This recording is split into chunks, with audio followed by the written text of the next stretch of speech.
जे दूर होया तेरी हालात वे परदेसी बता, कट रही कैसी तेरी रात वे परदेसी बता।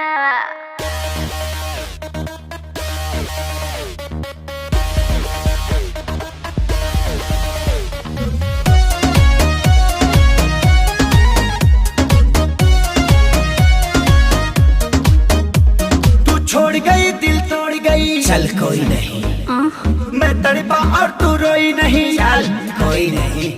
तू छोड़ गई दिल तोड़ गई, चल कोई नहीं, मैं तड़पा और तू रोई नहीं, चल कोई नहीं।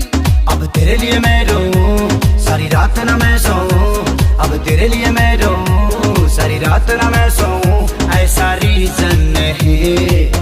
तुझे क्या लगा मुझे छोड़ देगी और मैं मर जाऊंगा? घंटा तू लड़की है कोई ऑक्सीजन नहीं, तू लड़की है कोई ऑक्सीजन नहीं, ऑक्सीजन नहीं।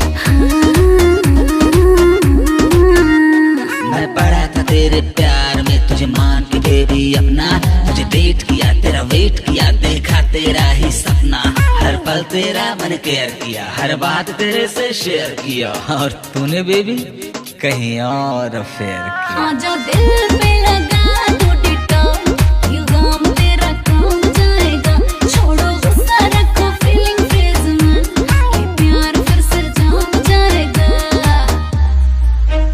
रंग दी दिल की दीवारी वाइट पेंट से, तेरी यादों को धोया डिटर्जेंट से। मेरे बाबू मेरे सोना तुझे क्या हो गया, काहे मुझसे तू ऐसे खफा हो गया। अब दिल से दिल ये मिले फिर प्यार के फूल खिले, ऐसा सीजन नहीं। तुझे क्या लगा कि तू छोड़ के चली जाएगी तो मैं सूखे पत्ते की तरह बिखर जाऊंगा? घंटा तू लड़की है कोई ऑक्सीजन नहीं,